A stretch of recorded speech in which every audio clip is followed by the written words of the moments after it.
What's going on, great people in the world?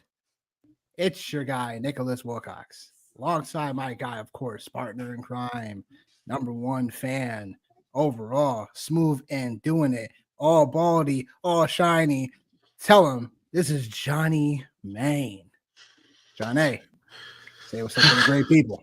What up? What up? Just out here in the Northeast being a beast, getting ready for this windstorm we got getting ready to happen here. I don't know nothing about that. I know. Yeah. So we're getting geared up for that right there. Getting some snow, but otherwise than that right there, man, week 14, been on an emotional roller coaster. Happy, sad, excited, mad, glad, bad. Like just everything, man. You name it. I've been it over the last 24 hours for various reasons, man. But I'm happy to be here tonight, man, to be able to kick some game and hopefully help some people, win a playoff game and maybe a little bit more here tonight, man. So what up? Oh boy. Well, folks, we have an exciting show to get to because we are here week 15, the fantasy football show. Week 14, the reactions, the waiver wire for week 15. It's playoff time in the building. It's time to start sharpening our knives and get ready to stab each, metaphorically, stab your league mates to stand on top of the king of the mountain as you take over league championship winner. It's cutthroat season. But on a G-rated version, it's time to dance around your league mates as you float your way to a championship. We're here to help you guys out. Any questions? We're gonna get to everything we need to for week 15 when it comes to the waiver wire, comes to defensive streams. We're gonna talk about a few of our personal things as we get to a road to a title segment that we'll get to in a little while. And we'll get to you guys on that. But please feel free to like and subscribe to our channel on YouTube. If you listen to us on Spotify, we greatly appreciate that as well. We've been, again, more grateful to just be able to do this on a weekly basis for everybody. And we appreciate everybody's support all the time. And we're always open to critiques, open to business. If you guys have someone that you guys want to partner up in terms of allowing the show to flourish and partner up with us, let us know that too. We're always open to any and new opportunities that come our way. But in terms of week 15 goes, Johnny, I'm sure you want to get to it. You want to get to your old man segment first? Yeah, man, I'll get my old man segment. And I'll start off. I can start off with the Pittsburgh Steelers as I normally would. Right. Big win this week. I say big win. Going against the Cleveland Browns. Obviously lost them on Thursday night a few weeks ago.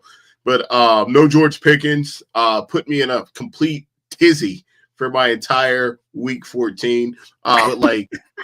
Obviously, man, wide receiver 2 has been a concern for us, man. We were able to come out on top of that one, but it's still something that I think needs to be addressed by this team during the offseason.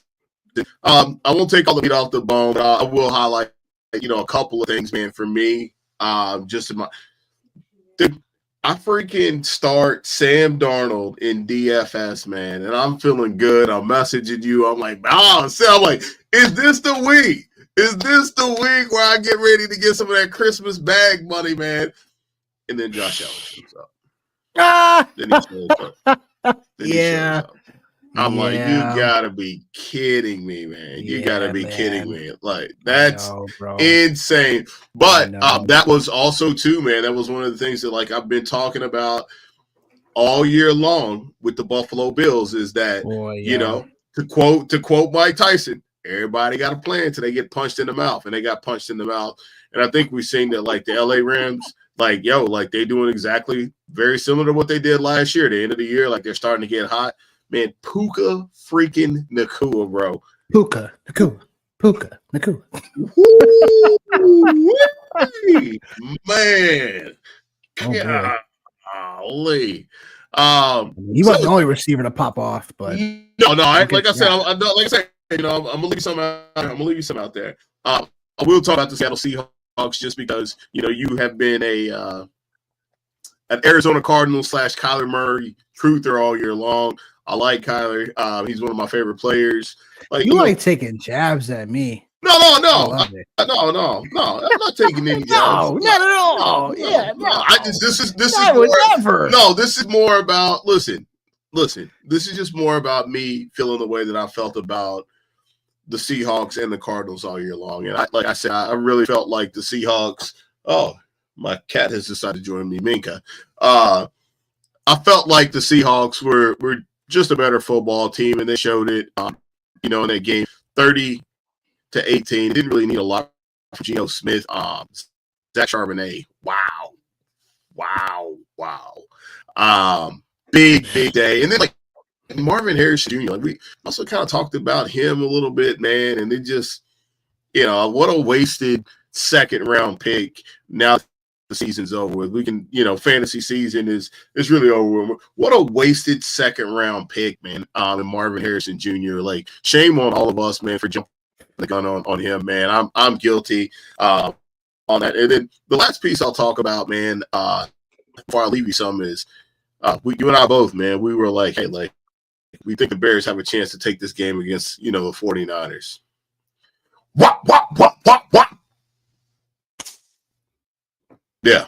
So, I could continue to go on, but like that, and I thought honestly too, man, I thought Monday Night Football, I thought the Cowboys really had a shot in that game, man. And I think the line was what was it, 6.5 or 6 or something like that right there. But the Cowboys played really well, man. It's just, the Bengals are probably at this point, I think, what are they? One of the best 5-win, probably the best 5-win team in the NFL at this point, man. So just a couple of my rants, man. Overall, obviously we got some other things we'll get to, but just kind of my take of week 14. Love it. Noticing from week 14 was, just honestly think man, it was a weird week in some ways, but it also we had some phenomenal performances. So without further ado, we'll go to the top performers of the week, and they're listed below. We mentioned Josh Allen. I think I'll have to look back, and we'll have to look back on this, but I think he set a record for fantasy points in I think the most in a single game across all platforms, something like that. For a quarter. Yeah. So crazy. 6 total touchdowns overall. Pretty handily was a QB1. Darnold was a QB1 until the 4:00 slate. So Sam Darnold had himself a phenomenal performance.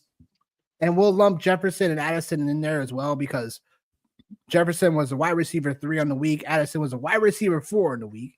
The Jefferson game, man, been predicting for a couple of weeks, finally happened. So about damn time. I'll just say that. Jamar Chase, dude. If we were to look back on Jamar Chase, I think the process was still right.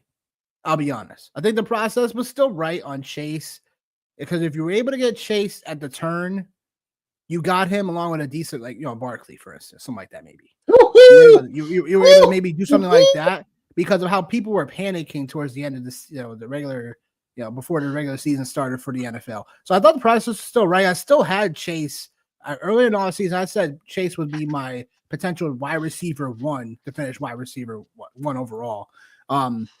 In my pick, and then all the contract stuff started talking, fluttering people, stuff like that. So it's but it's kudos to the connection, Burrow and Chase. Those guys go gangbusters, and I don't want to face Chase in any of my fantasy playoffs. So hopefully that's not happening down the road for me.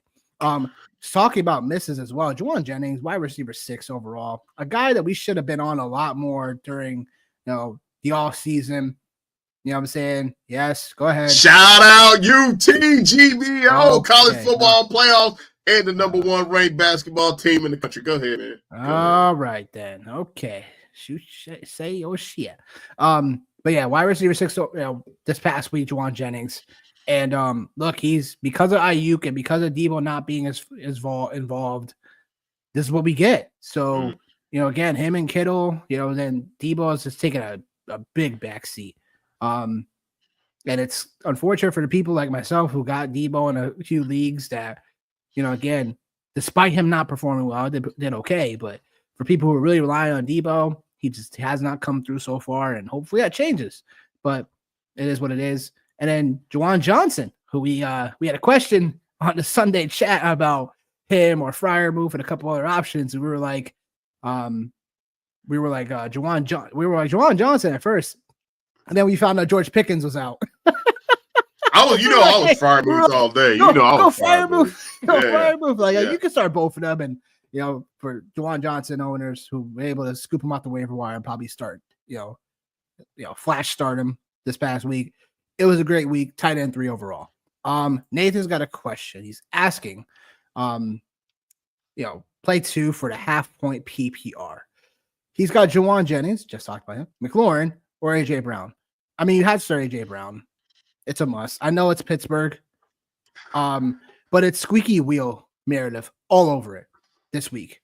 I know Pittsburgh's defense has been decent.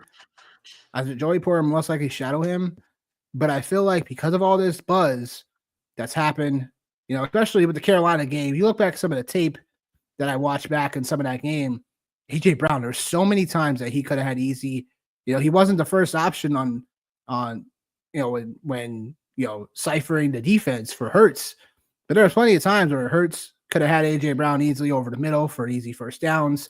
He missed a couple of shots with him downfield that he left. There was a lot of meat left on the bone from that game. So AJ Brown's definitely a solid guy that I'm starting this week. And then it's Commanders versus Saints. And then it's Juwan Jennings. The Niners are playing the Rams on Thursday. That's where things get tricky for me. I'm going to say McLaurin only because Washington has to get out to a lead in that game early on if we suspect McLaurin is going to be the guy. I know Juwan Jennings played really well, but Thursday night games always tend to be a little bit more lower scoring, a little bit less pace. They tend to run the football a little bit more in those matchups. I'm not saying Juwan Jennings can't find himself getting there, but it's more about I think McLaurin can still give us a touchdown, maybe 2. Juwan Jennings still has it, but I'm going to go with McLaurin because I just think the matchup is better. I think divisional matchup between the Thursday game, potentially run the football a little bit more. They're going to want to establish that for both teams. I'm just going to go with McLaurin slightly. Johnny, what do you have to say about this? Yeah, man. McLaurin, after you have to play him. I think that there's no doubt on that. AJ Brown, man, it's getting really, really interesting. It's getting really interesting as far as he goes, right? I've seen reports that they were beefing, him and Jalen Hurts beefing. Then I seen another thing where they were praying on the sideline. I almost felt like a DMX concert. They're beefing, they're praying. What all is going on, man? Yeah, man. So yeah, man. I don't know, man. I think definitely it's got to be. You got to play AJ Brown. So I'm just gonna keep it simple. AJ Brown, Terry McLaurin. You play both of those guys, man. Yeah, I mean, it's just pretty simple. I like Juwan Jennings for the volume play, so I don't mind you playing him over McLaurin, but we're gonna say McLaurin together, and you have to go back to the AJ Brown well. It's just it's just one of those situations. There's certain guys you just cannot bench because the moment you bench them, you will be kicking yourself 30. when he goes off for over 100 yards receiving and 2 touchdowns. So it's you'll just be kicking yourself. Plus a game in Pittsburgh where, again, Hurts will have to throw the ball a bit more in a matchup where, just similar to the Ravens from a couple weeks ago, it's the game's going to be a little bit more tighter than people are probably going to anticipate. And it sets up for just your key guys having to make plays and AJ Brown as a playmaker. So there's that. On to the duds of the week. Patrick Mahomes makes this list again. QB 17. Justin Herbert, QB 19. He's been struggling the last couple games. Johnny, I want your thoughts on. We pretty much know what Mahomes is in this situation. It's Mahomes is a guy that you're hoping that he gets you 16, 18 points for the matchup. If you have someone that's more of a higher, somewhat upside ceiling, maybe you potentially play him over Mahomes. But Herbert, what are your thoughts on him? And I would think that like where the Chargers are at, like they've got to win, right? Like they've got to win to be in. So I would think that you would see a little bit more from him. And I don't know what Harbaugh is doing. He's playing some weird, crazy game like with the running backs in the backfield.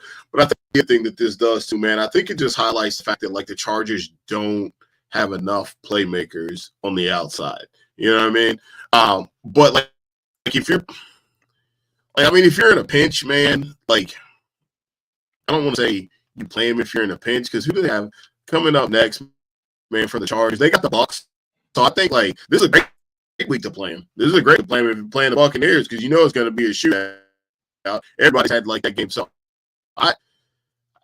maybe I go back to the well this week, but I was expecting a little bit more from Justin Herbert, to be honest, man. I think this was one of those situations where real life football, like he had them right where we thought they would be. Like we talked about it on Sunday about how the Chargers have played the Chiefs close every single time. They didn't let us down in that aspect. The two running backs, man, that are on this list are definitely the two running backs that like we would highlight. Alvin Kamara, shout out UT. I think we might be at the end of the rope with him now, because you can look at it through two different lenses now. You can look at it through, all right, like they don't have a quarterback. That's the only show in town, but I'm pretty positive. I don't know if they've been completely eliminated from playoff contention, but I would imagine they have a lot of things happen and go their way to get there. Although, what's his name? Rizzle. He'll be, he's playing for, not playing, but he's coaching for, for a job, man. So you have that. And then James Cook, dude, like just gave a monster performance in the snow. It was really weird to see how they didn't utilize him in that late game. That was really weird to see. And then we just talked about AJ Brown, and like we're getting into scary hours with him. So I'm really concerned about that situation for sure, because it's very similar to what happened in Tennessee. It's like all of a sudden out of nowhere, like it's a problem. Again, like they're winning football games, man. And like I think it's easy for us to say, to criticize these guys, right? But like you're winning football games, and you still are the number one option in the passing game. Granted, they're not throwing it as much, but you have an all-time season going on with Saquon Barkley. Like, are you in it to win championships? Are you in it to win games? Or are you in it for the stats? So, like, I think, like, it's really conflicting with A.J. Brown. DJ, I think it's more of the same thing like we've seen all year long with, like, the pass catches from the Bears, right? And just the Bears in general as an offense. It is what it is, man. Like, it's the same. DK Metcalf. JSN season is upon us, brother. It is upon us. Sure is. It is upon us. And I invested a lot in DK Metcalf in a lot of leagues. I still believe in him for sure, man. And I still think like he can get the job done. You think the process was still right in terms of DK Metcalf? Do you believe the process was still right? I don't think I wasn't clamoring for Metcalf like some people were. And the only reason why was because I think some people really believe more in the potential. But it just never came about this year. It's not that DK Metcalf is not that dude. It's just, again, like, I don't know if it's just Geno just constantly with the A-dot and just not pushing the ball downfield enough. Because, look, there's the first 6 weeks in the season, like, Geno Smith was leading the NFL in passing attempts. So it's like, you can't tell me that Metcalf wasn't trying to get involved because there was that. It's just my overall thing on it. It's just weird that just like DK Metcalf, as much as the opportunities he's had, I know he had to miss a couple of games because of injury. I'm not going to say, he wasn't not healthy per se or whatever, but it's more about like, again, he just didn't, he was just more of a real life player, better on the field for the NFL versus fantasy. It's like you only had basically, the big game he had against New England, the 10 catch, 129 performance. Yeah. That was the only in the Atlanta game where he scored he scored almost 20 full point PPR points. Those are the best performances of the season. But he got hurt that game too, and like he did. After that, it's kind of been a fall off. Also, like, is injuries is not injuries, but is that injury, is it playing a part in like what we're seeing now? And like, is it one of those things where like, they blow up? Because they're obviously, man, like they're playing for a division right now. They're playing for a division crown. So I think like, he's not completely off the table when we talk about, the fantasy playoffs and coming down the stretch. So you have him, you still have to start him, you still have to play him, right? Just the pecking order of what those receivers look like for you on your roster might look a little bit different. Then you got MHJ, man. We talked about him. That's for me. That's probably the biggest bust of the first 2 rounds. Probably for me is MHJ, man. And I think like we just got a little bit excited. And when I say we, I'm talking about us as a fantasy community. Obviously, there's some people that steer clear of him. I know one league I took him in. That team is shit because I took him, and I paid for him as a number 1 wide receiver just because I didn't have him in any leagues, and it just didn't look good. And Evan Ingram and Kyle Pitts, man, 2 of my guys at tight end. I'm gonna say this right here, man. My cousin, he always used to say this back home. I ain't even got no words for you.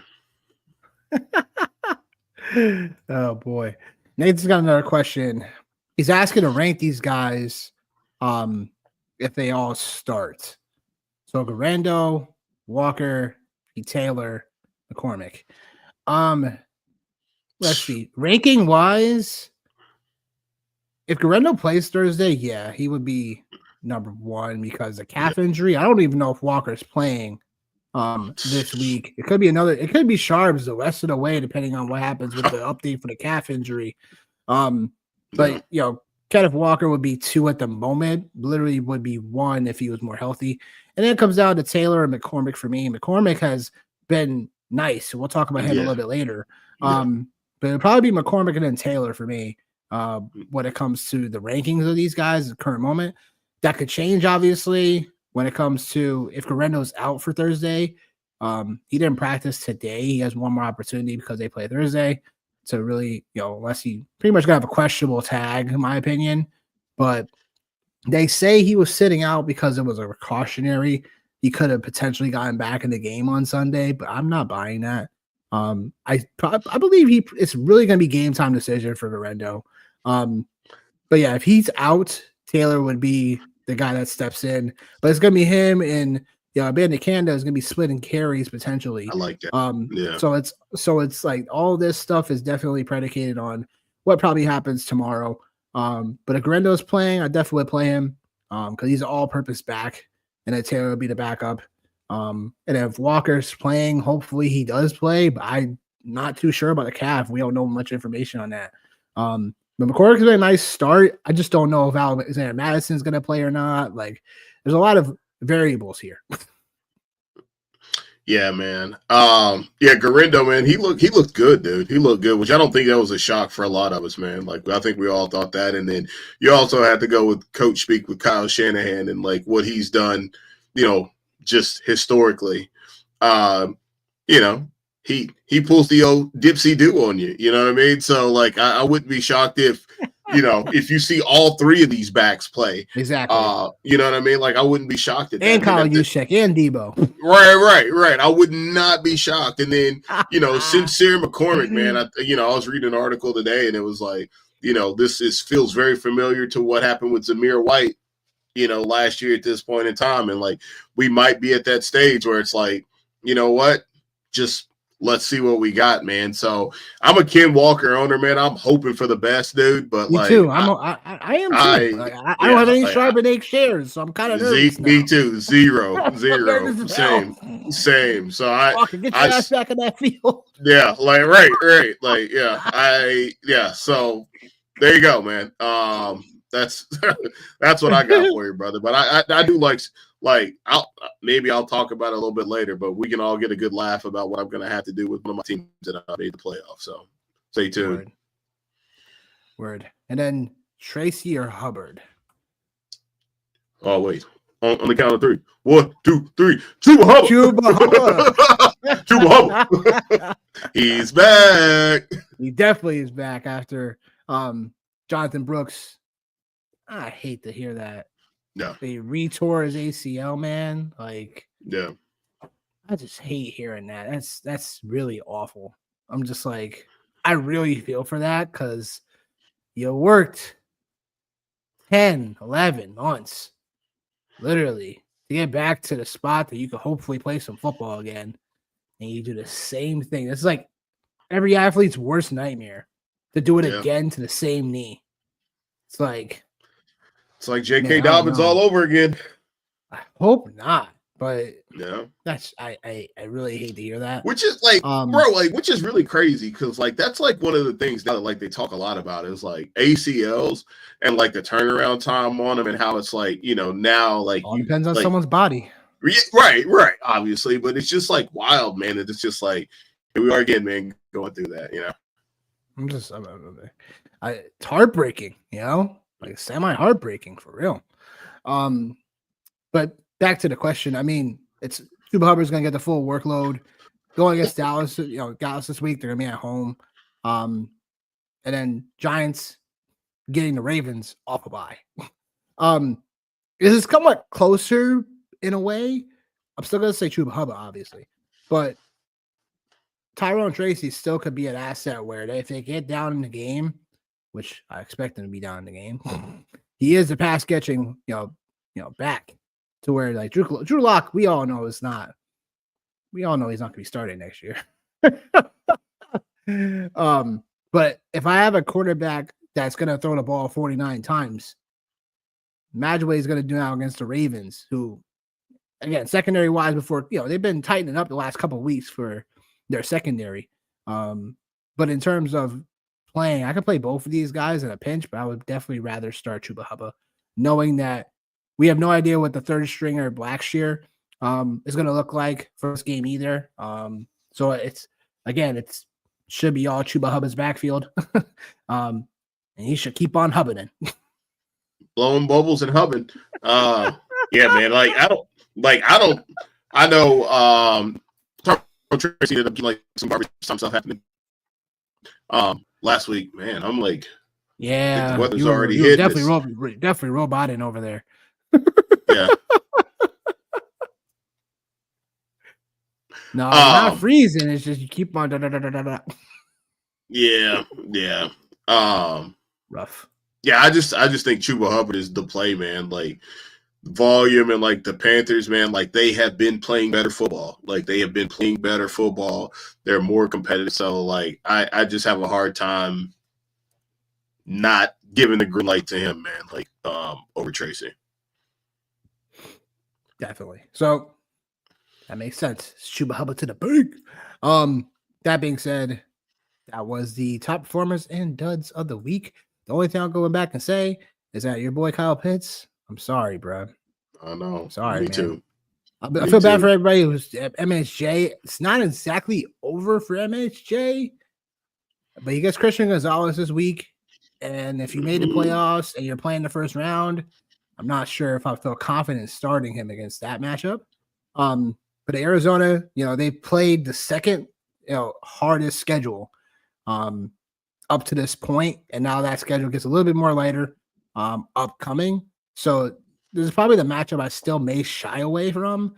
But at least for the next couple weeks after this, when it comes to the Cardinals, they're a 6-point favorite coming into the game. They're at home against New England, so New England has to come from east to west. But after this, they get the Panthers for your semifinal matchup, where we know their defense has been pretty trash. And then we get the Rams for most people's championship weeks. So if it's MSJ time, you're hoping that it's right now if you have them, but it's now or never, literally. The rest of these duds here, I mean, Kamara, like I expected big things from this past week, and for whatever reason, the Saints just didn't look like a great offense. And then they lost Derek Carr. So it's like from bad to worse now. Like, it's like going from eating this glorious candy to going to licorice. Like he went with a candy reference. It's awful. He went with a candy reference. It's awful. It's just awful, man. It is. Oh. It's DJ Moore, I think we could still feel confident about starting moving forward because the volume. But Rome Odunze, can become a thing all of a sudden. 2 touchdowns this past week. So, ooh, buddy. But yeah, I mean, the Bears, man, I have no idea. I really don't want to count on them down the stretch outside of DJ Moore. Like, it gets shaky. But yeah, I mean, Evan Ingram, tight end 18. I mean, he'll get his 4 or 5 catches. But Mac Jones, we all know, should not be starting in the NFL. We have another question. So I am currently in week 2 of a 2-week playoff format. What the heck? What kind of mumbo jumbo is this stuff? I'm curious to know what format. Curious to know what format he's playing on, because I don't see that on any ESPN or NFL or. I think there's some. Yeah, well, maybe they chopped out instead of 6 teams, maybe they went 4 in 2 weeks. Because even I don't know. That's weird, because if you're in a 2-week playoff format now, that means week 14. If you had players for week 14, always be reading settings, people. Oh God, I had to go off on some people in our group chat today about that too. Go ahead. But to the question, Wonder Deer is asking, because he's down 20 points and a half point PPR. I have AJ Brown at the flex. I'm debating Uncle Rico over him. What do you think? Panthers run D against the run. Yeah, where's D against the run? Absolutely, they are. That's crazy, yo. That's awful. I hope you weren't burned by that too much. But being down 20 points is definitely substantial. Half-point PPR, we got Uncle Rico, who's back-to-back performances of 100 yards or more for Rico Dowell. Man, definitely tough. There's no man to it, man. Yeah, there is, because like in a world right now where Rico Dowell has had back-to-back 100-yard performances, yes.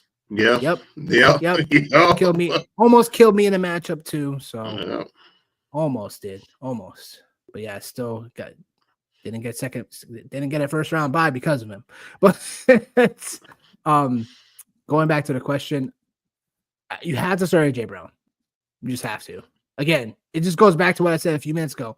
If you have AJ Brown and he goes off for 100 yards, 2 touchdowns, and he's on your bench, you will be thinking about that moment where you benched him all year long, especially if it costs you your matchup. So I mean, look, go with your gut though, because I always tell people go with their gut. He froze up. You can recommend things all the time. If you want to tell me I'm wrong, that is okay too. I froze up. Yeah, I got you. Like for me, man, like you probably got the absolute worst person on this screen to be asking about in this situation. Like clearly the worst guy in the world to ask. Oh my God, yo. Clearly the worst guy to ask, right? But man, like, I don't want to give too much away, man, but like Rico Dowell, man, like it looks like it's starting to happen, man. And like we were all relatively high on him this summer. But it's starting to happen. And he's got a mid matchup against Carolina. You know what I mean? Like, so for me, it's just like the Steelers need this game. This is one of the games. I'm going to go on one of my little rants. Like, this is one of the games where Tomlin gets these guys up to play in these type of big matchups. Mike Tomlin typically loses against teams that he has no business losing to. However, if it's an even playing field or the team is a little bit better, Mike Tomlin typically performs. And my concern in this matchup against the Philadelphia Eagles with the Steelers, I've been saying it all year long, it's not in the passing game. It's in the run game. Like, they've done well against mobile quarterbacks. They played well traditionally against guys like Josh Allen, against Lamar Jackson. Obviously, Jalen Hurts fits into that category. Jalen Hurts hasn't quite been the passer from an accuracy standpoint that we thought he would be this year. So, like, I don't know, man. This feels very trappy to me, man. And it feels like the obvious answer is right there in front of us.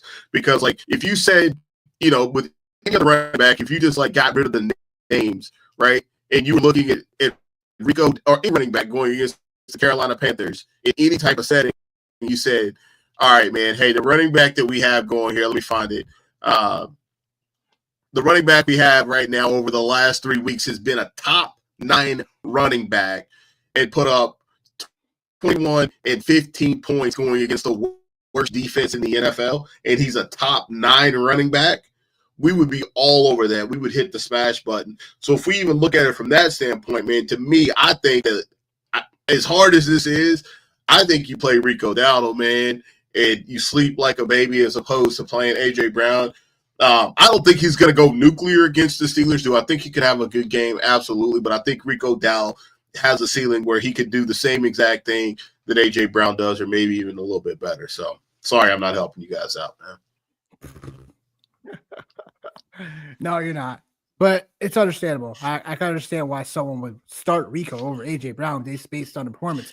But it's, again, I've seen these things before, and we're like, look, like it's always the squeaky wheel thing where it's like everybody talks about the recent woe of the receiver that happened the week before. All of a sudden, people want to bench him, whatever. We're talking about AJ Brown here. We're talking about elite receiver here. Then we want to talk about setting. We're talking about an elite receiver going against an elite defense. It's not like it's a mid matchup. You know what I mean? Like if it's a mid matchup and it just hasn't, just like it didn't happen last week, right? Like I'm not saying we're not thinking about the matchup, but sometimes when we're talking about elite receivers, no, we can't do it. But again, everyone should go with how they feel in terms of how their gut feels. Right. And that's how that is. My answer is make sure you start AJ Brown. And if I'm wrong, I'm okay with being wrong about AJ Brown. It's just more about if you're wrong about him, he's on your bench. You'll feel like a loser. You can say the same thing with Rico Dowdle. Like that's why we're having the conversation. You can say the same thing because this is a layup matchup, and like this is what it is, man. It's like this is fantasy football at its prime right here. Is like, are we gonna take a name brand value, or are we gonna go with what we've been seeing and what's been being shown to us over the last 3 weeks to a month? And if we're going off of what we've seen over the last 3 weeks or so, like we've seen that, yes, statistically the Carolina Panthers are bad. Like they're bad, but they still haven't been very good against the run game. Like they still haven't been good against the run game. And Rico Dowdle has been better. And the Dallas Cowboys offense looks halfway competent. Like, I'm not saying it's great. It's top 22-3, right? But, like, I don't know, man. Like, this one, I feel like the answer is right there in front of us, man. You got, again, the last 3 weeks, man, you have a top 10 running back right in front of you in a prime matchup. And here we go versus, again, looking at the opposite end of it, you have a Philadelphia Eagles offense who's going to throw the ball 19 to 25 times in a game, I shouldn't say are all of them going to go to A.J. Brown, but then you have them going up against one of the premier corners in the NFL. You still have a secondary who's played really well. Like, I don't know, man. Like, I just, again, and I'm probably the wrong person to ask, so I'm going to shut up now because I'm just getting fired up again. That's it. On that note, we move on. Okay. Good luck to you, brother. Good luck. Waiver Wire Week 15 is here in the books. Did our best to make sure the available players that we have, disclaimer is that these players are under 60% of sleeper leagues available. So that means they are available in 59% or less in the leagues. It's a tough one. Yeah, I know, but for a 3-point difference between them. I mean, it is what it is, man. Like, definitely good luck. Let us know how that transpires for you, for sure. But if you have any more questions for us, let us know too. But yeah, top waiver claims for QB. The QBs I've lowered this week because we want to focus on if you're in a spot where you need a QB, you most likely need him to start over your current option. So the QBs I have are here. We've talked about others in the past. There's still a Russell Wilson probably out there, still in a ton of leagues. There's still Stafford out there as well.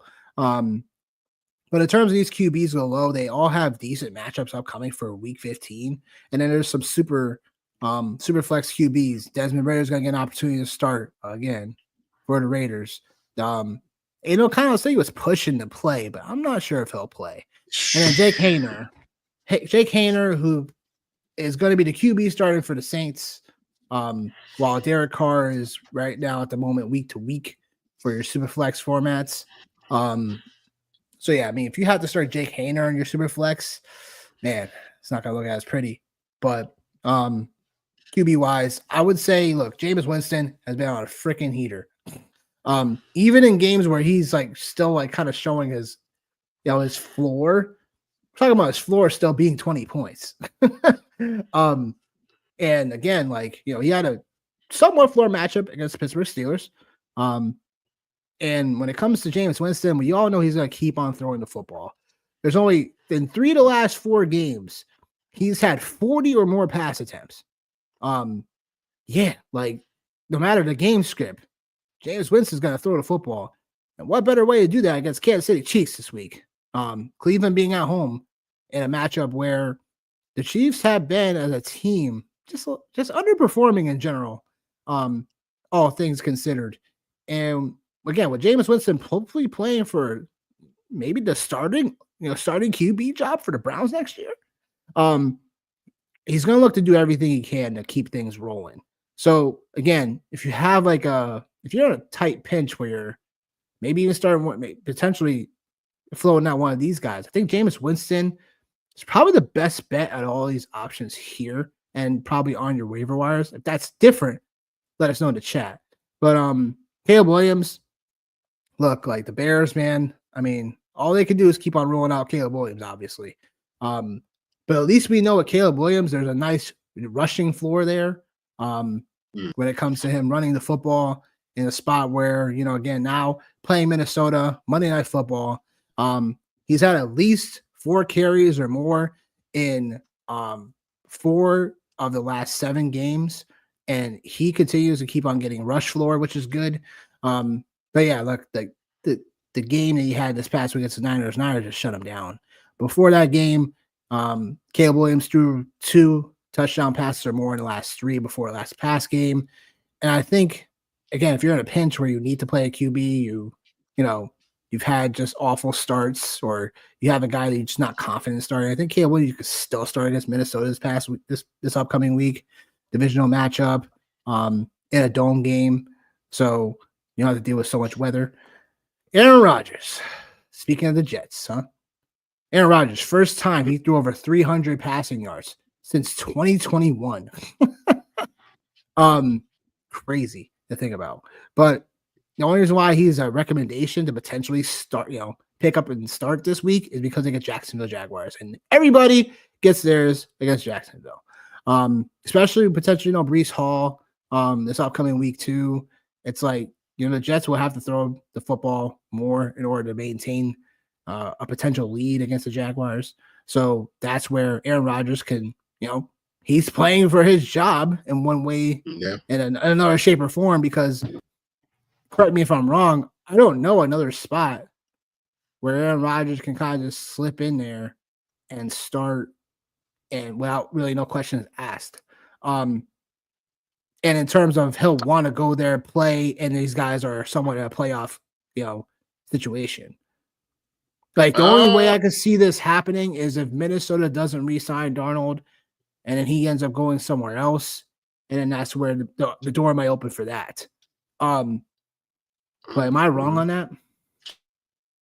I don't think you're wrong. The only other place that I could possibly see, and this is a stretch, is maybe, I don't know what I don't know what the situation is here, but maybe you look at the Saints. Maybe that's possible.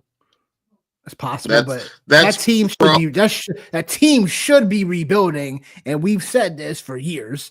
But that's probably the only place I could really possibly see him going to would be like the Saints. Like if you don't see Minnesota if they don't re-sign Darnold. I don't think so, man. Because I think my boy KOC, I think he can make it work with anybody after what he just did. He was making it work with Josh Dobbs.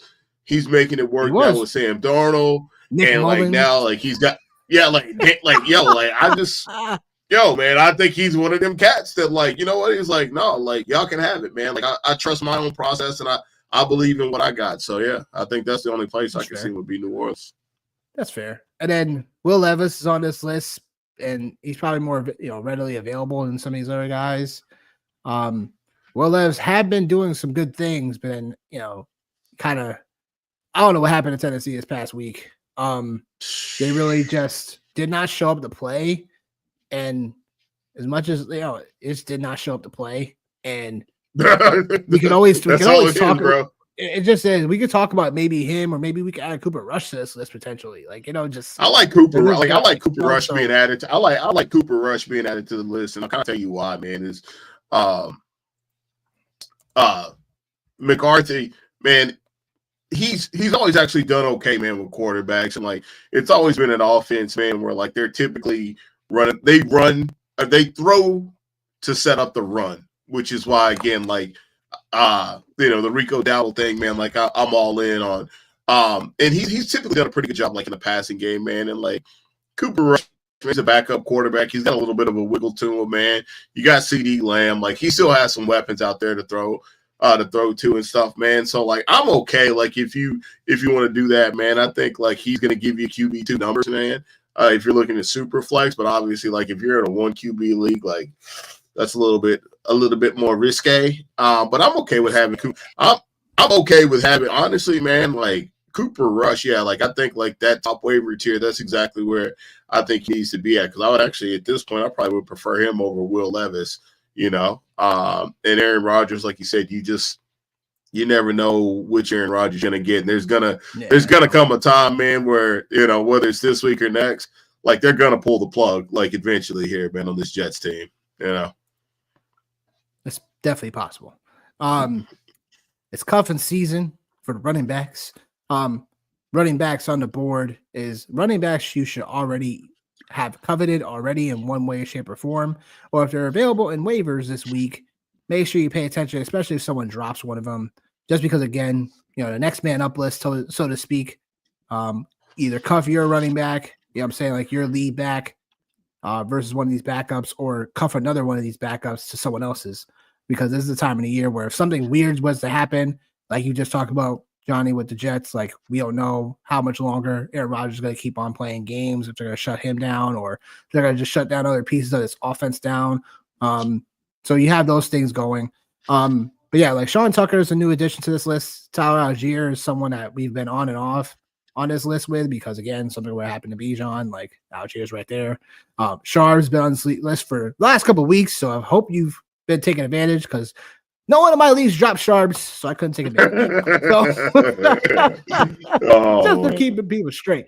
But yeah, those are the running backs that you should have already coveted. Their top RBs for this week, depending on leagues. There's a different options, but are they startable is really the question. Alexander Madison and Sincere McCormick. McCormick has seen his RB rush share continuously climb the last 2 weeks. Without Madison and without Zamir White. But if both of those guys are able to come back, especially Alexander Madison, because Alexander Madison was the one somewhat leading this, you could call it a committee now in a way. He was still able to, be the guy that was getting all the usage, or at least the majority of the usage. So he's someone I would still prioritize off the waiver wire. He's right now 50% available across sleeper leagues. So he might be available, he might not. Isaiah Davis, cover boy. Isaiah Davis, the cover boy. Him and Braylon Allen pretty much split in the backfield for Breece Hall being out. Not sure Breece Hall's status this week. So Isaiah Davis, would he be the number one waiver claim? Potentially. He's like 2 or 3 up there for me in terms of if you need a running back to potentially start. It's just, again, it's a precarious situation because we don't know what Hall's going to play this week. And then if he isn't out, is the split still going to be the same that we saw this past week, where Braylon Allen's going to get some work, Isaiah Davis is going to get some work. They're playing the Jaguars, so again, an easy matchup on paper where both guys could definitely be utilized. So there's that. Rashawn Johnson makes the list because DeAndre Swift was somewhat in danger until about late Thursday, early Friday, where we didn't know if he was going to play, but he ended up, started to, get practice time in, and Swift ended up playing. But Roschon Johnson should definitely be someone on your benches right now. He's been dealing with a concussion. That's why he's been out. I think he deserves to be on your team's rosters for the moment, depending on league size. And then obviously the Niners situation, we have to keep our eyes on Patrick Taylor, and Abanda Kanda. Is he? Yeah. Former Jet. So, and again, Niners system, and one cut running back. So it's definitely a system where he could definitely thrive in.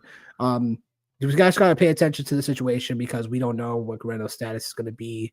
We're talking about this Tuesday night, so some things can change tomorrow. So definitely pay attention to that. Kendrick Miller makes the list because we don't know what the Saints are going to do now. They've had so many injuries to their offense, and we don't know if they're just going to all of a sudden just kind of keep Kamara a little bit more, the sideline a little bit more, and Kendrick, Alvin Kamara might be like, hey, my knee or this. After I got this contract extension, they may not want to work him to the ground.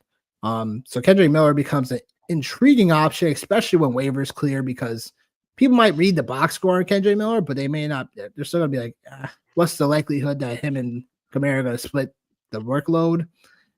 Highly unlikely, but he probably slots himself over Jamal Williams as RB2. And then, again, Saints need some playmakers, so who knows? And then Jerome Ford makes the list along with Jeremy McNichols. Austin Eckler on the IR. It's unfortunate because I didn't expect Austin Eckler to be on the IR at this point in the season. I didn't expect Austin Eckler to be doing nothing. But I did, man. Like I did. I thought it was washed, bro. Well, him and Nick Chubb were kind of in that same, are we going to expect a lot from these guys this year? Whatever. Both these guys have come out and done some okay things this year. Like, I think Austin Eckler kind of proved that he still has some game a little bit. I think Chubb has done the same thing, but it's a little bit more of a slower process. But Jerome Ford belongs in a list because, again, we don't know. He's getting a little bit more usage this past week. So it's just something to keep our eyes on.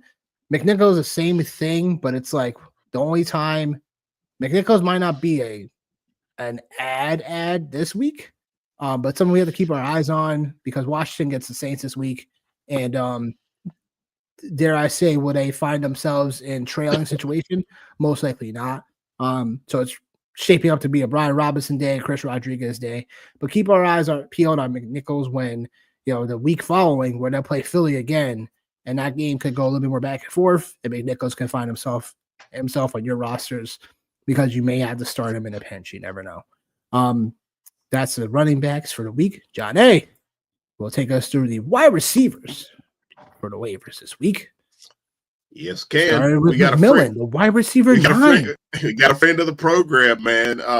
Somebody I'm going to be looking at adding to my decimated roster from one of my home leagues. I'm gonna have to play it like a DFS lineup up here the next couple of weeks, man, and maybe I might be able to tease some people to get some names out there on the waiver wire that maybe they might just pick up to maybe give me some free gimmies. But that's rough. Oh, bro. Just real quick, Bryce Young, Breece Hall, George Pickens,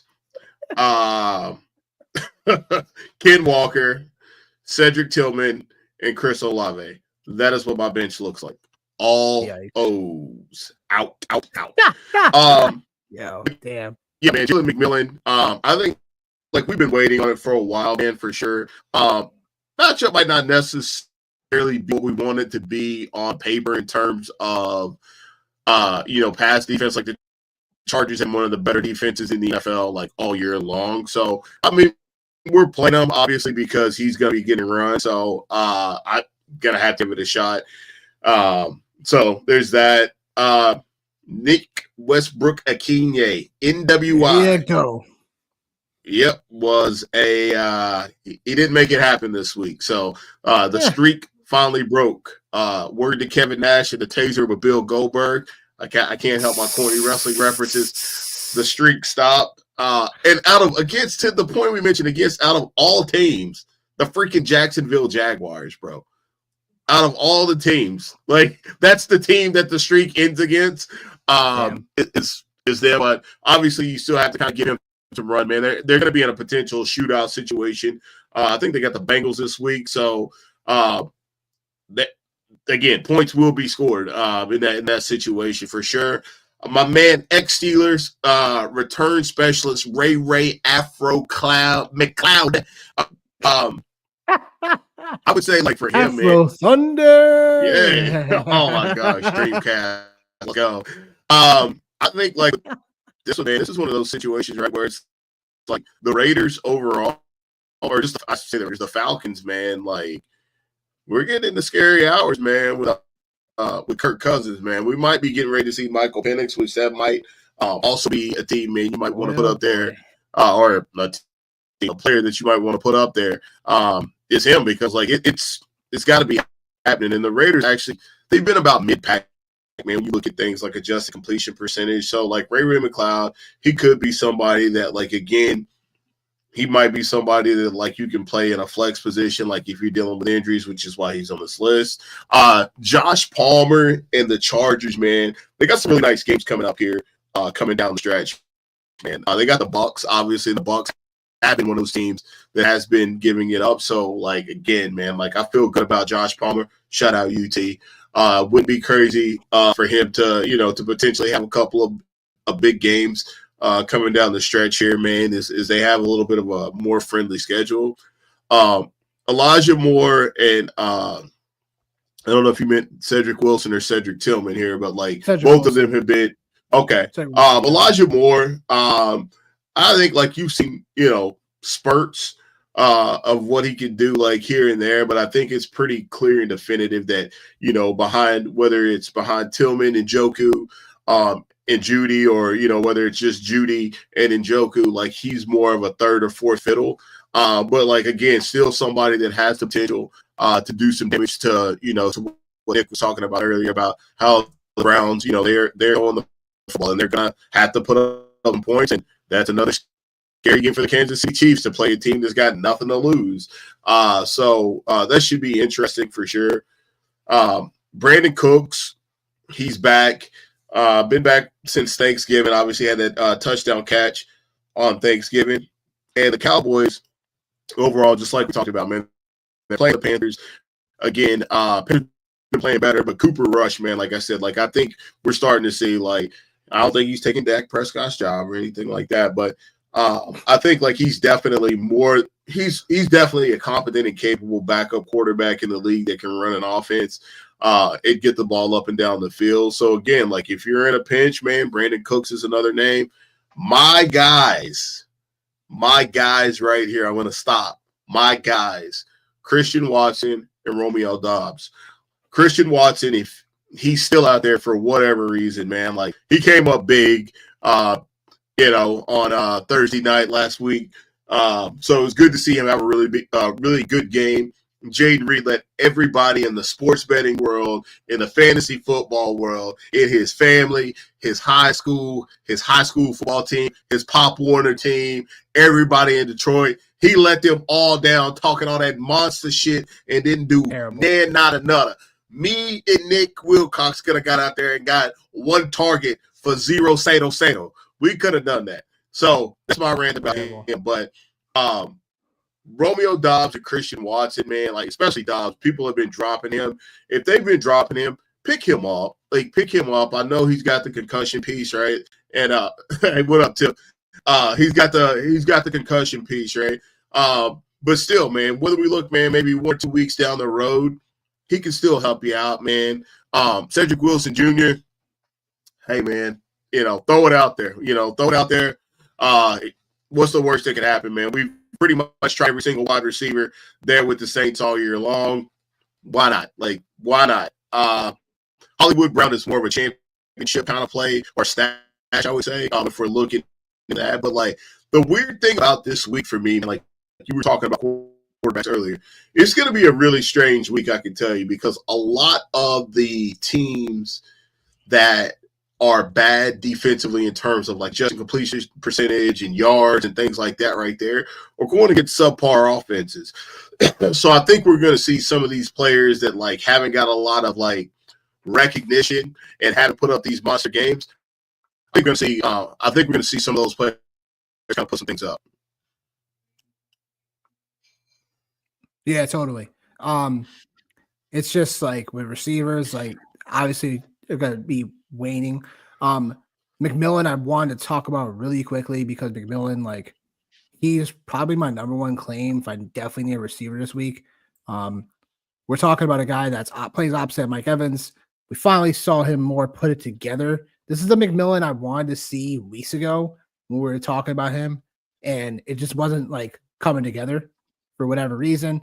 Played 79% of the snaps this past week while scoring 2 touchdowns on 59 yards receiving. And I think it only gets better. Gets a matchup against the Chargers where Mike Evans gonna get a lot of attention, obviously. And then the Dallas game for the week after, and then the Carolina Panthers to finish up the season. I think he's someone that we need to prioritize, potentially have number one claims on, because he could be, we love to get receivers that end up doing big things later on in the year. This could be it. The same thing with Roma Dunze if he's out there more. He wasn't available enough in leagues to give a recommendation for, but he's definitely someone that should be out there. Going back to running backs, Meds wanted to talk about the Denver situation because it's always ever changing. Yes. We've been talking about this all year long. Like Julian McLaughlin finally had a game. Like, you know what I'm saying? Like, he had his best game of the season. He had a career high 14 carries, 84 yards, and 1 catch. Like, so crazy that, McLaughlin, who we always know is talented, but it's like Javonte Williams also talented. Like, I still want to use, Estime. Like, it's so crazy what Sean Payton is doing to us as a fantasy manager. Absolutely ridiculous. I think people are dropping Javonte Williams.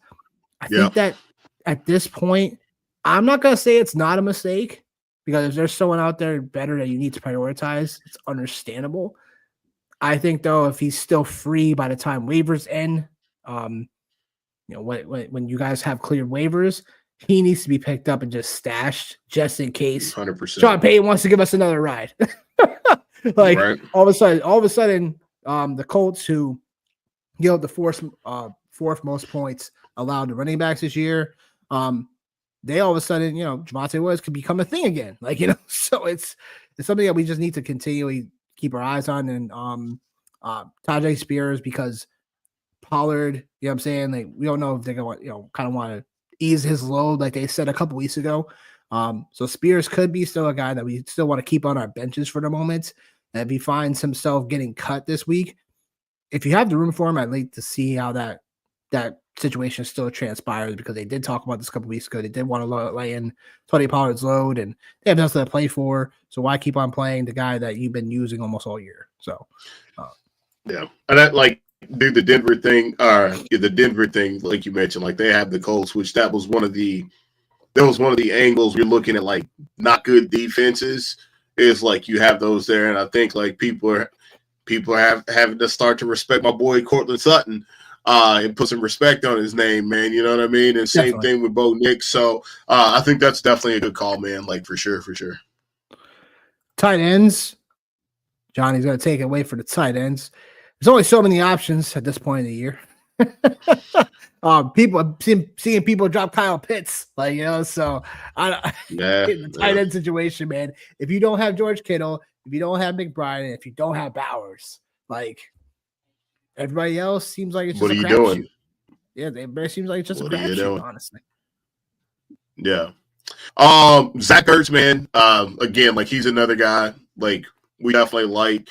He's been able to stay healthy all year long. So I think that's obviously the biggest call out for him. And then, obviously the other aspect of that is, like, we look at who they're playing the Saints. So right now, probably the Commanders are probably thinking, like, hey, man, how do we get to the playoffs and stay upright and stay healthy? So Ertz is definitely a thing. And what was the guy's name at the beginning of the year? Everybody was all hot and bothered about for the Commanders at tight end. I already forgot his name. Young Buck. already forgot his name. They were like, everybody was like, yo, Zach Ertz ain't even going to be a thing. And here we are. And here we are, week 15. Yeah, right.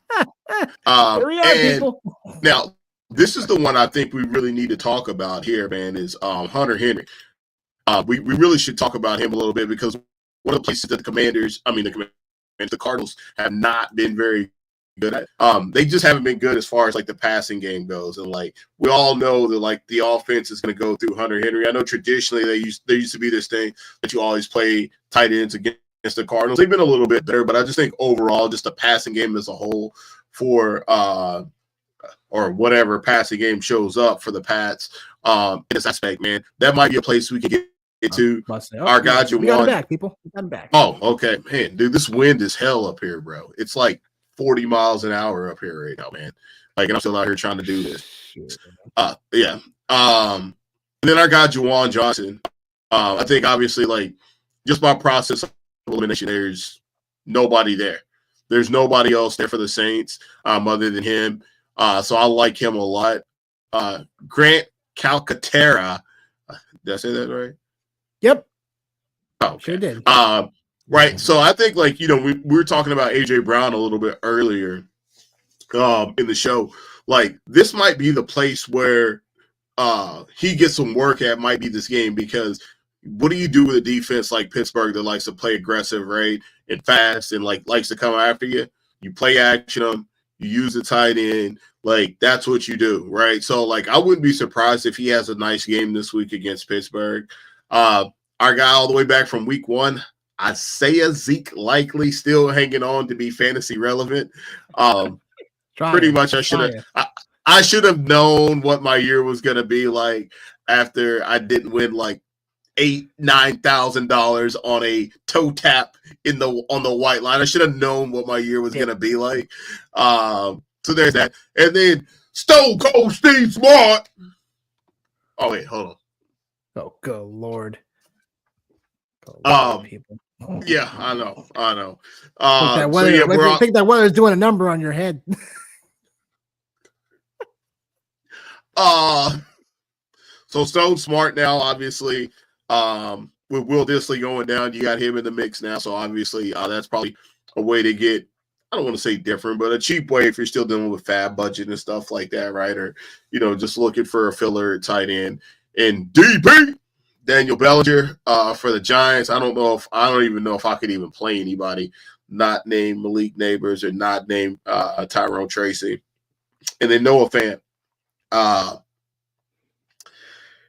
I'm still like lukewarm, but again, like you mentioned, man, like these are all kind of men's, but like for me, like the names that really stand out for me are the first four names on this list are all names I think that are really viable, for waiver wire additions if you need a tight end. Word. We got a couple of questions and we'll get to those in just one moment. What I wanted to say was I think process-wise, Daniel Bellinger, if you're really for just hoping for a tight end just to score you a touchdown or just get some great volume for you, I think Bellinger's in a spot to do so. Same thing with Stone Smart. Like, he came in, had 3 catches, 54 yards after Will Dissly left the game. So he's someone that is more athletic than Dissly, and I think that he could definitely be factored in. Dissly's expected to miss a couple weeks. So now it's like, all right, well, if I need to start somebody, then maybe that's there. That the other guys above aren't there. Grant Calcaterra has played 83% or more route participation in the 5 games that he's started this year. So he's there, you know, so in a potent Eagles offense as somewhere where I think that, you know, if Juwan Johnson or Hunter Henry or Ertz isn't there, I think Grant Calcaterra is someone that's just very interesting. Yes, sir. Parekio is asking. He's asking Bo Nix or Baker, and then T. Higgins or Garrett Wilson at flex PPR. So Nix or Baker. So we got the Bucks taking on who are they playing this week? Chargers. Yep, Chargers. Yep, that should be definitely a game where both of those teams they have to win. So and then Denver's taking on Indianapolis in a game where Indianapolis has a little hope if they win the game, but if they lose the game, they're out. and the Colts defense has been pretty bad. I'm gonna say Baker though, because I think both Bucks and the Chargers have to, the Bucks especially if they want to keep the division lead. So I'm going on Baker. Baker has been a more somewhat more consistent, even though Knicks is coming off the bye. I just think that Baker still has enough to give you still a great ceiling as well. When he had almost 300 yards passing this past week, 3 touchdowns. I know, great against the Raiders, but it feels like it was a spot that he needed to get out of. I think I have no problem starting him against the Chargers, even though the Chargers defense on paper is a little bit more of a tougher matchup. And then Higgins or Garrett Wilson, right? Yeah. Bengals are taking on the. Let me look at right now. Bengals. They're taking on themselves basically because they stink. No. Yeah, they're taking on the Titans. Yeah. Titans. So Higgins versus Titans, and they've been more of a better pass D in some ways this season. But then Garrett Wilson versus the Jags. Man, it's kind of tough. I'm gonna say Garrett Wilson, and it's only because the Jets are still showing that they're willing to give him and Adams the ball. I just don't know with the Bengals. Like, it's been Jamar Chase's show, but we also got to figure both of these teams are out, so these are also both tougher start-sit questions. But at least with Garrett Wilson, back-to-back games of at least double-digit targets. Garrett Wilson turned those 10 targets last week into 7 catches for 114 yards. Higgins has shown the same type of thing in terms of participations, in terms of how his usage has gone. So as we've seen, even against the Dallas this past yesterday, he could still kind of play hide and seek. So yeah, I'm going with Baker. I'm going with Garrett Wilson. What do you say to this question before we move on to another one? Bo Nix. And I'm going with Bo Nix. I'm going with Bo Nix, man, just because like the Colts have been that bad in the passing game that I think this is definitely an opportunity for Bo Nix and Cortland Sutton to like go absolutely hammer time in this game. And I think like the Chargers, you mentioned it, right? Like the Chargers are playing for something. This is a good football team where the Colts aren't, and this is a place that they've been struggling. I'm just like, I think like what happens, man, is like these playoff teams, man, the games get tighter. Like they get tighter, and the teams like they have more to play for, man. Like they have more to play for. So I think there is an element of that, but just statistically, again, man, over the last handful of weeks, the Colts have been bad against the pass, and Bo Nix has been really good. He's been cooking. And I know you want to go Garrett Wilson, man. I don't blame you, man. I don't blame you, but I'm just going to say T. Higgins just because, A, he's got the better quarterback, and B, after you just seen what Jamar Chase just did to the Dallas Cowboys on Monday night, what should be the game plan? The game plan should be to not let him come out here and go absolutely nuclear and to quote you, scorch earth against the Tennessee Titans. That should be the game plan. So, like, I know that is, like, absolutely split 50-50 down the middle. So my best advice to you, Prego, would be maybe to split us 50-50 down, but I am really confident. I'm really confident about Bo Nix, man, over Baker Mayfield for sure. Fair enough. Tristan's got a question about start sits. It's the first week of the playoffs. Yes, we definitely know that for sure. Yes, sir. Start set for a 10-man half-point PPR. Jefferson, Puka, St. Brown, Mixon, Kyron, or Demont. So how many are we starting here? Or is it just give us a little bit more of information? Because are we starting? Is it between flexes and between positions? Is that your starting lineup now? Let us know in the chat, Tristan, so we could accurately answer the question for you. Excuse me. But yeah, we were on to naming our defenses, and then we have a name your fantasy playoff hero. segment before we get into Road to a Title. So we're going to go over streaming defenses now. Tristan, just let us know so we can get your answer accurately answered for you. Streaming defense this week, some pretty decent options when you look at your waiver wire, because these two teams' defenses between the Commanders and Ravens were pretty much dropped because people had to make some space, or because of the 6 teams on bye this past week. People weren't looking too forward ahead. If they were able to stash one of these potentially. Commanders getting Nola. New Orleans, man, New Orleans, they're a great option because they're starting Jake Haener. Haener wasn't too bad when he filled in slightly several weeks back on Thursday Night Football when Denver was giving him the business. He came in for Spencer Rattler at that time. And Jake Haener didn't look all that bad. But I think it's still a matchup where Commanders are going to be looking to you right some wrongs defensively. So I expect them to have a better better output this upcoming week. The Ravens obviously Ravens know we know the Ravens defense historically has been a defense that we can always somewhat be relied upon. It's just, again, everything spells right for this matchup because although the Ravens have tightened up a little bit, versus the pass these last couple of weeks, they are coming off the bye and they're playing Drew Lock. You guys tell me how that's going to fare out. Most likely at 9 times out of 10, because it says NFL. I know, right? 9.5 out of 10. Okay. Because there's still a little bit of room where Drew Lock could all of a sudden throw for 3 touchdowns, and we're like, oh, wait a minute, what the heck are Ravens doing? In a letdown spot because they're looking forward to another game down the road. So I'm sure you would love that. But yeah, there's that. And then the Cardinals taking on New England. The Cardinals defense has improved for the last 4 weeks, but they still are a team where, do I feel confidently starting defensively as a stream? No, but this is because it's also a stream.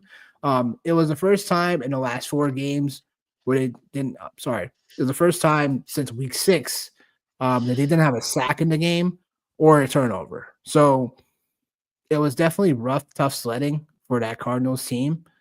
It's a bounce back spot. They're at home against New England. So in a game where, look, it's pretty much a must win. I think this Cardinals defense as a whole, this Cardinals team as a whole is going to play a lot better. But anyway, I'm not too sure of that because the Cardinals has just, every time I said they're going to do that, they suck. So don't listen to me.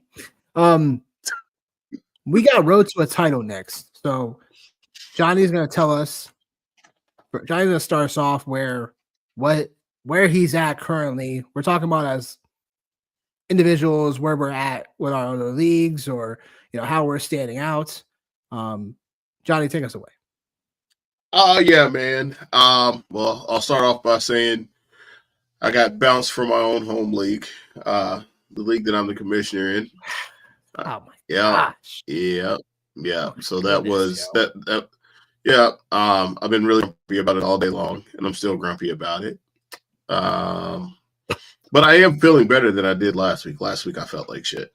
But no, I was in 16 leagues this year, which shout out to the Fantasy Football Expo for getting me in like an additional 5 of those leagues. Yeah. But so far, I am in the playoffs in 7 out of my 16 leagues. 2 of those were dynasty leagues, which I just took my first shot at. One of my dynasty teams, it was a trash team when I got it. I didn't even have a starting quarterback on the roster. But I did draft.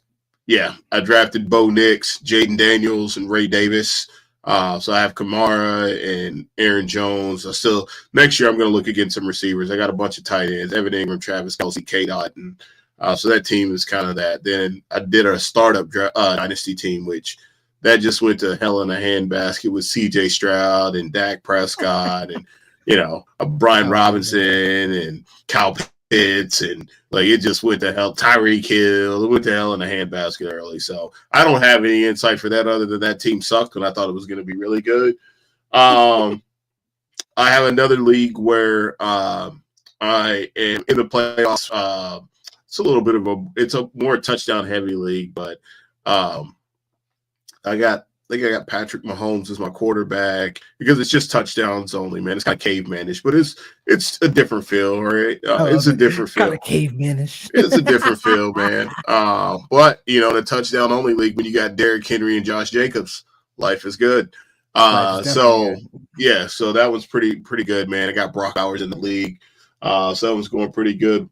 My one of my babies that I'm proud of is I'm in the Sirius XM Do Good Listener League, and Kyler, Jaden Daniels, Drake May are the QBs, super flex. Then my running backs are, get ready for this.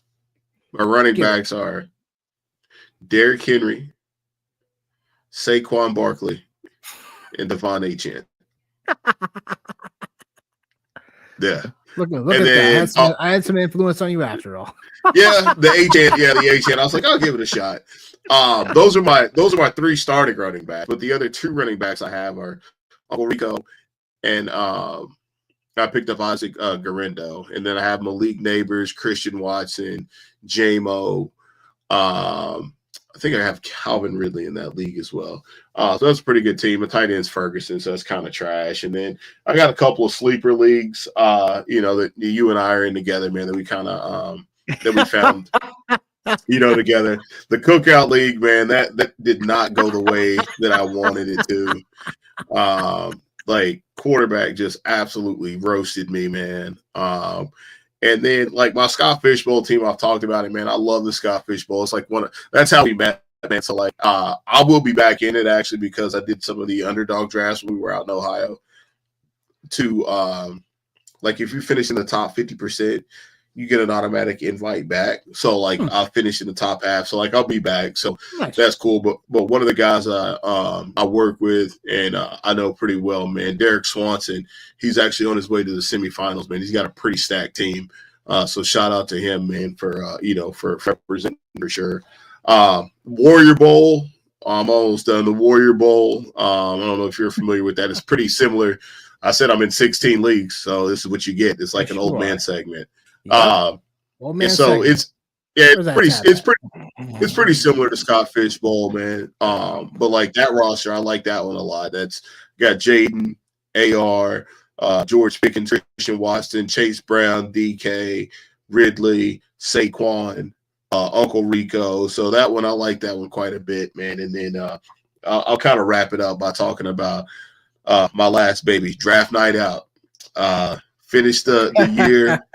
I got belts from my home league, but this one, man, I should be happy about finishing in first place. You should be happy about. Yeah. That Sirius XM Listener League, man, I'm actually number 9 overall, man. So that's another team. I'm just so grumpy about getting belts from my home league, too. But I don't blame you on that. Draft night out, man. Jalen Hurts, Jimmy Connor, Derrick Henry, Rico Dow, Khalil Shakir, Calvin Ridley, Tyreek, Pickens, Sutton. So I got a lot of my guys, man, in that one, and that was a really fun draft for both of us. I think you can obviously testify to that about that was a fun draft, and that draft was really for me, man. It was more about all right, man, you're in a room with a bunch of really sharp guys, and it's all right, if that's your guy, go fucking get him. And that was the thing that was really that really stuck out to me was that was the draft, and I was really okay, this is my guy. I'm going to get my guys, and I'm pretty happy with the results. Obviously, if only I could have replicated that in every other draft, I'd be doing pretty good, man. So that's hopefully, man. There's 7 championships coming my way out of the 16 league, a little under 50%. But yeah, man, that's just kind of the road to the playoffs for me. So y'all be pulling for me, man. Well, road to a title concluded for Johnny. All right, so I sent Johnny a screenshot that I won every single sleeper league I was in from this past week, and I'll say I'm pretty good at where I end up having because there was a lot of things that I'm always too pessimistic about my rosters when I draft. I'm always I could have gotten this person maybe there instead of there. I'm always kind of overanalyzing sometimes when I draft, but when I get right into the thick of things, I know the cores of people that I would like, and I got those. Every draft, I'm always trying to get the guys that I really want to have, not only for I want to see them play, but also it's because people are undermining certain guys on the market. So with the draft night out, Johnny talked about being first. I'm second. And the only reason why I'm second is because of Jake freaking Mooney. Or you beat me week 1. And that's where we stand at the moment. Yeah. So I look forward to kicking your ass in the championship game. And there'll be that. But got in, snuck in because I have Josh Allen, Barkley, Achane on this team. I had Rashee Rice. He got hurt. But I've had Darnell Mooney on this roster. Has really lifted me up in this thing. Cameron Dicker, consistent kicker. Dicker the kicker. Oh, literally. And Jack Smith and Jigba. There it is. So all those guys collectively throughout the year have helped me out, keep things going for that for the second seed overall. For the other sleeper leagues, I've had a combination of really just, again, not only just working the waiver wire, but I have had some decent trades come along my way. I've had to trade for Cooper Kupp and McBride, where a team I'm on I have a first round buy on. Where it comes to things change, the biggest advice I can tell people is just things change throughout the whole season. And constantly you have to reevaluate how you view different players. And also, depending on the league, who can you acquire? Because you're not able to always grab, we're not really able to trade for certain guys. And that's the biggest thing about drafts. So you want to draft the guys where it's like, okay, I feel comfortable, at least if everything doesn't go as well planned. I have guys that were like, all right, I have a good core of guys that I will probably not trade, and I'll just build around them. And that's how it kind of goes. The Cookout League, man, what a comeback. Good. I'm happy for you, bro. Things weren't looking as spry because so many more bonuses happen for the running backs, but it is a tight end super flex premium league, so 1.5 for tight ends. Look, man, I had McBride, not a Kittle. I've had McBride, I've had Kittle. I've gone to this league as my running backs, Devon Achane. If you've been a fan of this show, fan of my work, Devon Achane, I told people all year long about Devon Achane. Najee Harris, who has just in this league, like I said, you get points for attempts and stuff like that. And man, the guy that I was picking up left and right, like later in the draft, my gem, Chuba Hubbard. Chuba freaking Hubbard in like 6 of my leagues right now. I have. It's absolutely crazy. Chuba Hubbard, like Chuba Hubbard.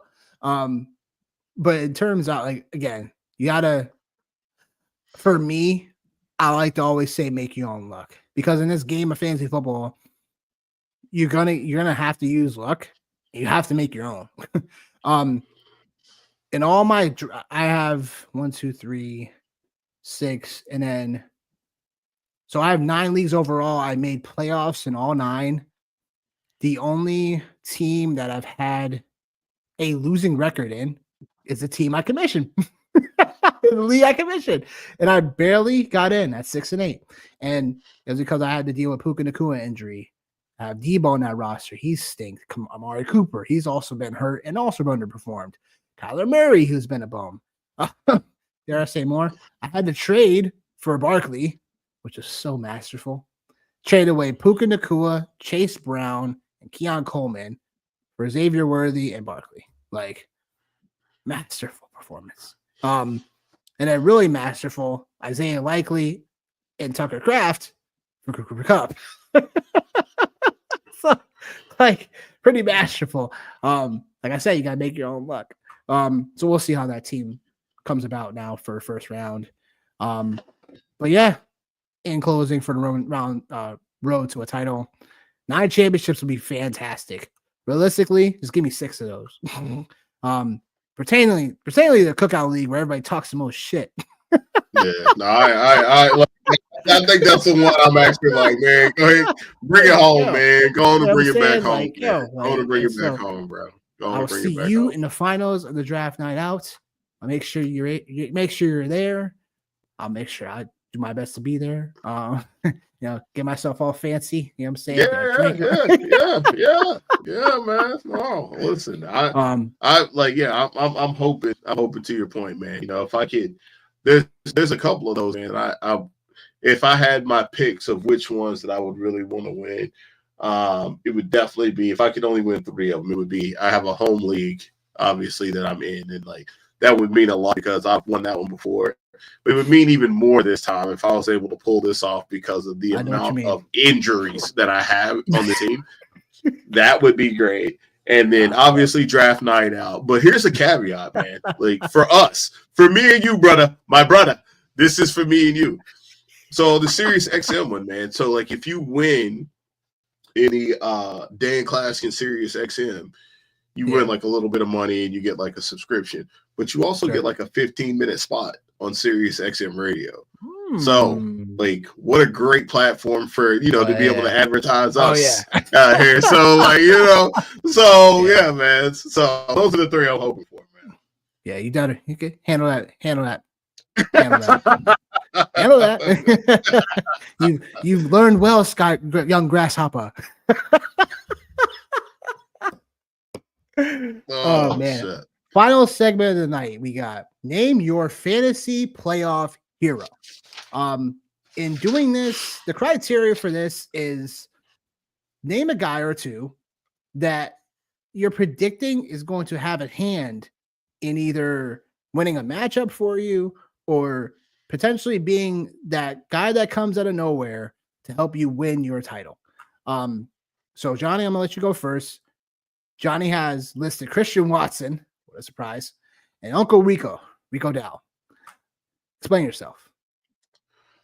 Christian Watson, man, I think it's just kind of self-explanatory. If Romeo Dobbs is still out, Christian Watson becomes the guy.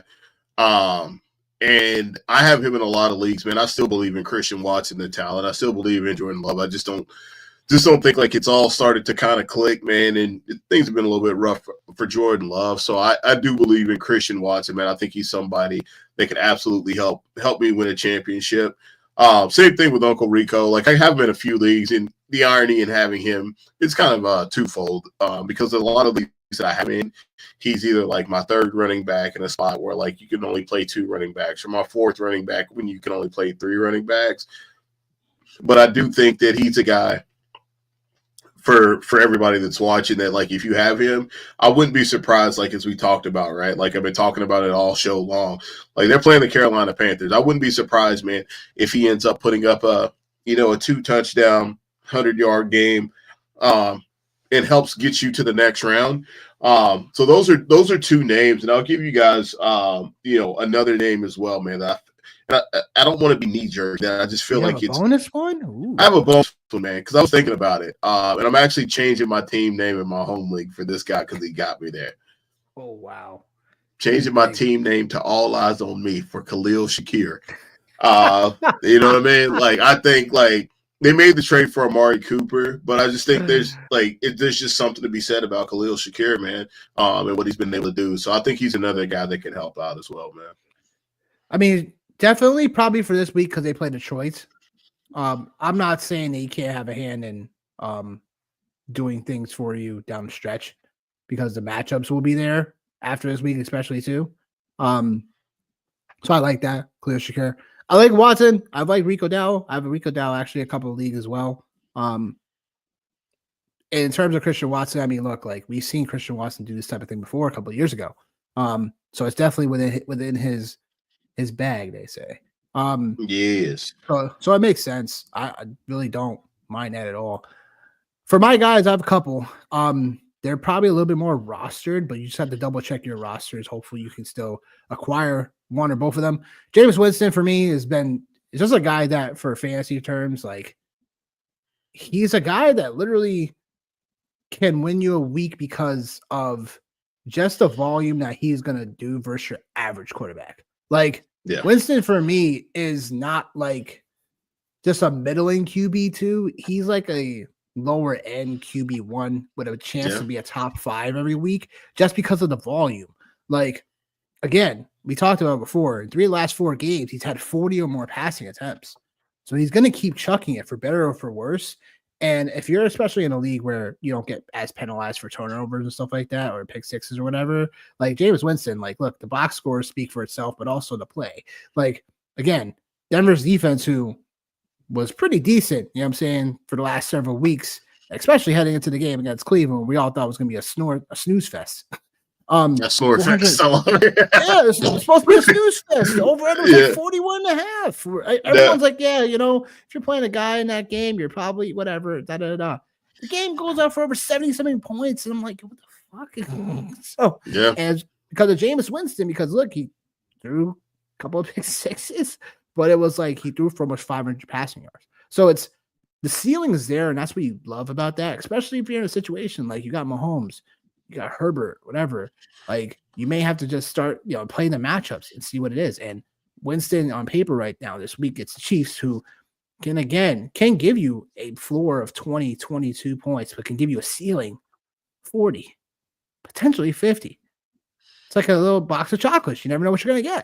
Oh, my God. Oh, my gosh. I know, right? Next guy, Adam Thielen, who, let's some respect to my boy Adam Thielen's name. You know, profile pic selfie. Check it on X. Standing on business here. But Thielen, like, look, like he's had now Bryce Young playing differently. Watching the tape the last couple of weeks, because we've watched some of his games. The biggest difference I'm noticing from Bryce Young right now is that because he reminds me of Russell Wilson a little bit, shades of it, of where he's a smaller quarterback and he's now able to maneuver, like, instead of working against the tide, he's going with it, meaning that he's able to now get off his jump points and being able to then deliver the ball. As a smaller quarterback, being able to deliver the ball like off kilter around the offensive line. So it's not like he's not only forcing the ball earlier on this season, but he was at points in the pocket where he wasn't comfortable at all firing the football. And that's where he made mistakes. That's where he was underhanding the ball. His accuracy wasn't there. What I've noticed the last couple of weeks is that he's now been able to, you know, Canales is able to get him a little bit more off, you know, off your standard passing point for a quarterback, where now it's like he's maneuvering with the offensive line versus just chucking a football or just getting a timing route going. He's not only been smarter with the football, but he's been allowing the defenses to work around what he's looking to do. And Adam Thielen has been the biggest beneficiary of this situation. And the schedule speaks for itself down the stretch for Thielen. Gets Dallas this week. Dallas is you just saw what they did to Jamar Chase did to them. Semifinal matchup against Arizona and then the Bucks. So the Bucks have been, you know, for most championship weeks for everybody. Unless you're playing whack ass week 18, which you should not be. But even then, he gets a matchup with Atlanta. So the schedule, I think Adam Thielen can be one of these guys down the stretch. We're similar for the first half of last year, where we were like, what the hell is this Adam Thielen guy doing? Like, he's supposed to be older, this. He could literally be a guy down the stretch that could be a fantasy playoff hero. So this is the part where I ask you, Johnny, if you have any, you guessed it, final thoughts. Oh, man. My final thoughts are everybody that's watching, man, if you're in the playoffs, man, like we root for you. I think like one of the things like I always think about, like, as far as like getting to the playoffs, is just thinking about it now. Like, you're in a place where now it's obviously it's one and done, but like getting into a DFS mindset and thinking like it's okay to maybe get comfortable, maybe drop players that like you wouldn't normally drop during a season long, you know, during the season long, you know, marathon, if you will, right? So just be comfortable in understanding that, and be comfortable in understanding and knowing that like there are going to be players on people's rosters to like what we talked about that are going to be heroes that have been zeros all year long for you, or that just haven't delivered. So I think just getting into that space, being comfortable. Like we talked about, like a lot of people tonight. Like we talked about Jay McMillan. We talked about him. We talked about Christian Watson. Like Rico Dowell is somebody that maybe you haven't been playing over the last handful of weeks that maybe you need to start playing. Maybe you need to start thinking about. Jameis Winston is a guy that, maybe you played him last week and it wasn't necessarily like great for you, but like you need to get comfortable with those things. The tight end position, streaming defenses. So just like, man, hey man, get your waiver set for tonight and be ready to get up and grind it out in the morning, 3 o'clock, 4 o'clock, 5 o'clock in the morning, whatever. Because this is what we put all the time in for, man. Like we're here now. We're here at the playoffs. So like, and if you got to buy, then be smart and go ahead and start looking ahead, man, and start picking up players for next week based off of matchups and things like that. Give yourself the opportunity, man. Those are my final thoughts here on this playoff edition of the Fantasy Football Show. Did you just spit fire? I did. All right, yeah. I did. Bars, baby, bars. I don't even want to tell you what I got down here in this box, man. You'll be like, what? The hell, this box. This box. All right. Final thoughts for me is, look, we've been preparing for this time all year long, right? They say leave everything on the field. We gotta leave everything on the field, right? Like Johnny was saying, that we talked about some guys that we definitely believe in coming down the stretch. And those are it. So with that being said, we'll consistently look out for things for you. And we are just in a great time of the year. If you're in the playoffs, if you're not, it's better like next year. Make sure you're paying attention to our channel. So you can make sure you can get there when more of your leagues this upcoming, next season. But I'll say this, like, you got to keep grinding. Like Johnny just talked about, if you're on a bye this week, there's no letting up here. There's no like I'm taking off my foot off the gas pedal. You gotta keep playing like you are playing Sunday. You gotta keep your rhythm going. Because once you start taking your foot off the gas pedal a little bit, then you start feeling like, oh man, now like I'm not in the same rhythm. I'm not looking at the same information, stuff like that. Keep your head into it. And keep on looking at the waiver wire, people, because this is the time of the year where people are going to make some dumb mistakes. People are going to drop some guys, whatever. Especially if you're in leagues where they're playing for losers punishment. So, there's going to be guys where you're dropping for so-and-so, and it's like, oh boy, I already know someone that's going to be, paying the piper when it comes to losers punishment. So it's always fun to do that. But make sure you're not ever one of those teams, because again, 9 for 9 in all my leagues playing, making the postseason. So, but other than that, we appreciate you guys. If you guys still have any questions, feel free to come check us out this Sunday, 10:30 a.m. Eastern, where we got week 15, the picks, the bets, the props show, where we'll go over not only any last minute questions for you guys for the upcoming week, any last minute waiver questions you guys got, and also questions in regards to DFS, stuff like that. We got you covered. That being said, me, Johnny, we out of here. We'll see you guys on Sunday. Peace.